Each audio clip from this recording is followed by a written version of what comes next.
नमस्कार साथियों, मैं गुलाब चंद मौर्य, साइंस टीचर। आज मैं आपको अमोनिया के बारे में बताऊंगा।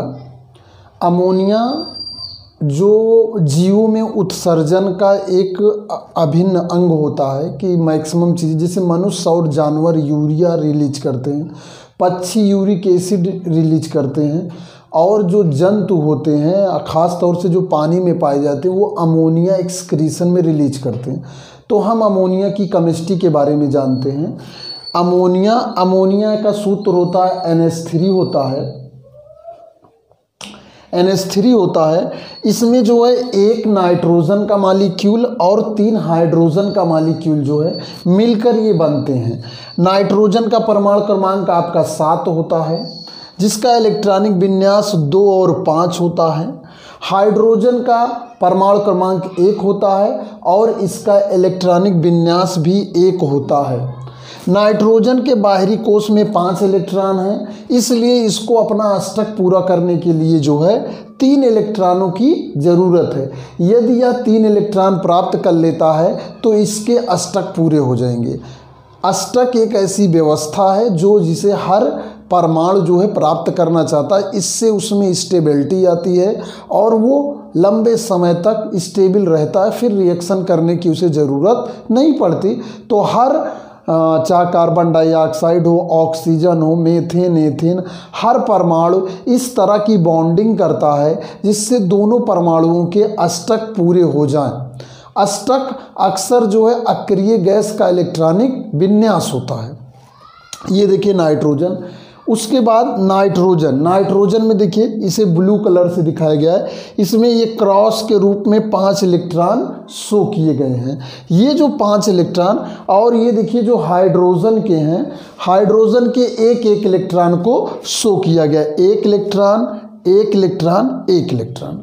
अब हम इसके स्ट्रक्चर को जानेंगे, कैसे इलेक्ट्रॉनों को लेन देन से जो है यानी कि सहसंयोजक बंध से इसमें जो है, जैसे देखिए ये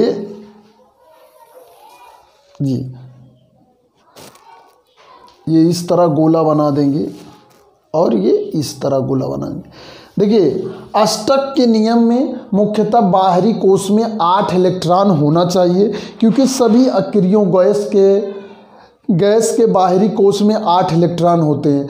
लेकिन इसके अलावा जो है आपका हीलियम होता है, जिसका परमाणु क्रमांक 2 और इलेक्ट्रॉनिक विन्यास भी 2 होता है या 1s2 होता है।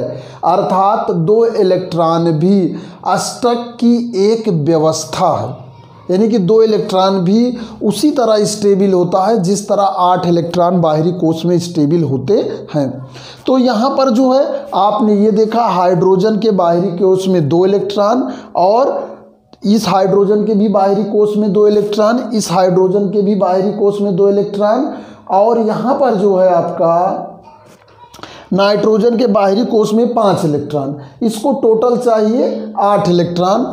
तो यहाँ पर आप देखिए ये इस तरह इसमें संरचना बन जाती है। ये देखिए आपका ये, अब इसके 5 थे, 3 ये इसमें हो गए। अब ये सहसंयोजक बंध है। सहसंयोजक बंध है। जैसे अभी देखिए भाई, शादियों में क्या है, दहेज दिया जाता है, लड़कियों की तरफ से दूल्हे की तरफ से गहना भी दिया जाता है, यानी कि लेन देन दोनों तरफ से चलता है, तभी जाके वो इक्वल के रूप में संबंध लंबे समय तक चलते हैं। तो ठीक उसी तरह यहाँ पर देखिए हाइड्रोजन ये इलेक्ट्रॉन को अपना समझता है, तो नाइट्रोजन भी अपने पूरे उसको इलेक्ट्रॉन को अपना समझता है। इस तरह नाइट्रोजन के मॉलिक्यूल का निर्माण होता है। NH और NH, और यहाँ एक लोन पेयर। अब मैंने इसका हाइब्रिडाइजेशन हम लोग निकाल लेते हैं। हाइब्रिडाइजेशन में अब मैंने बताया था, संक्रमित ऑर्बिटल की संख्या, हाइब्रिडाइज्ड ऑर्बिटल बराबर number of lone pair plus number of sigma bond. यानी कि हाइब्रिडाइज्ड ऑर्बिटल बराबर सिग्मा बंधों की संख्या प्लस लोन पेयर। सिग्मा बंध क्या होते हैं? सभी सिंगल बंध सिग्मा बॉन्ड होते हैं, और जो डबल बॉन्ड और ट्रिपल बॉन्ड होते हैं वो पाई बॉन्ड होते हैं। पाई बॉन्ड जो होते हैं वो ज्योमेट्री में काउंट नहीं किए जाते, सिमेट्री में काउंट नहीं किए जाते, वो क्योंकि प्लेन एक ही प्लेन में होते हैं, एक ही प्लेन में होने के कारण, और ये जो होते हैं डायमेंशनल होते हैं, इसलिए इनको काउंट किया जाता है। अब देखिए जैसे यहाँ पर देखा जाए 1 2 3, यहाँ पर आपके 3 सिग्मा बॉन्ड हैं, उसके बाद जो है प्लस आपका एक लोन पेयर है, आपका क्या है? एक एलपी है, यानी कि लोन पेयर टोटल हो गए आपका 4। ठीक है, तो हमने आपको ये 4 से बताया था। यदि आपके संकरित ऑर्बिटल 4 आ रहे हैं तो आपका sp3 होगा, अगर 3 आ रहे हैं तो sp2 होगा, और अगर 2 आ रहा है तो आपका sp होगा। तो ये साधारण तौर पर छोटी क्लासों के लिए, इससे ज़्यादा भी संकरण होते हैं। यहाँ पर आप इतना जानें कि यहाँ पर देखिए 4 ऑर्बिटल है, तो इस अमोनिया में संकरित ऑर्बिटल जो है आपके 4 होंगे। इसकी संरचना कैसे बनती है? देखिए भाई, लोन पेयर और लोन पेयर वेस्पर थ्योरी में लोन पेयर और बॉन्ड पेयर के बीच जो है कहने का मतलब रिपल्सन बताया गया है कि लोन पेयर के बीच में सबसे ज़्यादा, इसे समझ लीजिए, लोन पेयर के बीच में, इसको थोड़ा सा हम इसको मिटा देते हैं, जो अमोनिया लिखा गया है। अमोनिया का फार्मूला भी आप जानते हैं।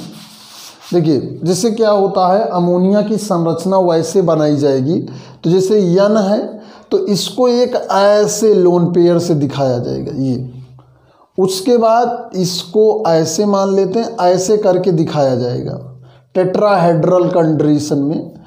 चतुष्फलकीय जिस तरह मेथेन होता है ये इस तरह आपको दिखाया जाता है। तो यहाँ पर क्या होता है, देखिए लोन पेयर में सबसे ज़्यादा रिपल्सन होता है। ठीक, फिर होता है लोन पेयर और बॉन्ड पेयर में, ठीक, और सबसे कम बॉन्ड पेयर और बॉन्ड पेयर में होता है। ये 3 तरह का, जैसे ये फ्री एक तरह से जो है बॉन्डिंग इलेक्ट्रॉन नहीं होते हैं, ये नॉन बॉन्डिंग इलेक्ट्रॉन होते हैं, तो ये जो है फिर लोन पेयर बोला जाता है। तो इसमें रिपल्सन ज़्यादा होता है, चूँकि एक ही लोन पेयर है।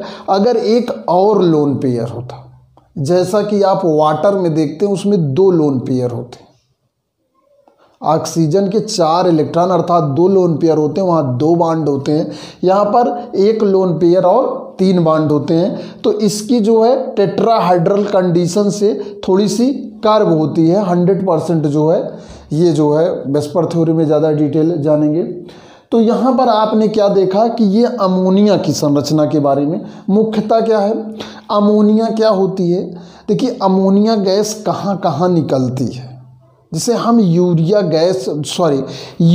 जो है हम यूरिन के द्वारा हम मनुष्य जानवर निकालते हैं, लेकिन आप देखिए ऐसे स्थान जहाँ पर बार बार यूरिया की जाती है वहाँ पर एक गंध टाइप की आती है और आँख में एक गैस लगती है।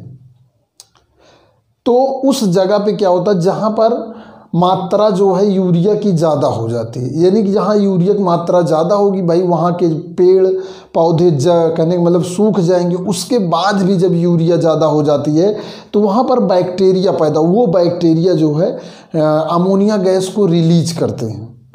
अमोनिया गैस हाइबर विधि द्वारा अमोनिया बनाई जाती है नाइट्रोजन से। उस अमोनिया के द्वारा जो है आपका बड़े बड़े फर्टिलाइज़र जैसे यूरिया खाद जो बनती है वो नाइट्रोजन से यूरिया बनती है, नाइट्रोजन से अमोनिया बनती है, फिर अमोनिया से यूरिया में बदला जाता है। ये जो है औद्योगिकीकरण मशीनों द्वारा जो है बनाया जाता है। तो वह जो यूरिया होती, जो यूरिया खाद में आती है, वही यूरिया हमारे शरीर, देखिए चाहे अमोनिया हो, चाहे यूरिया हो, चाहे यूरिक एसिड हो, ये हमारे शरीर में प्रोटीन के टूटने से बनते हैं और ये इनमें जो है क्षारीय प्रकृति होने के कारण इनका शरीर से निकलना बहुत ज़रूरी होता है, नहीं तो ये जहर, जैसे हमारे शरीर में यूरिया की यूरिन पेशाब ज़्यादा हो गई तो उसका निकलना ज़रूरी हो जाता है, नहीं तो वो एक तरह विष की तरह काम करने लगता है। इसी तरह हमारे शरीर में जब यूरिक एसिड ज़्यादा होने लगता है तो जोड़ों में दर्द शुरू होने लगता है।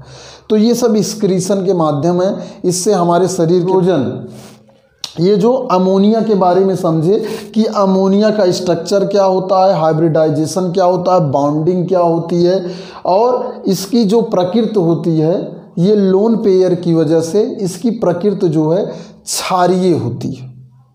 क्यों? क्योंकि ये लोन पेयर जो है डोनेट कर सकता है।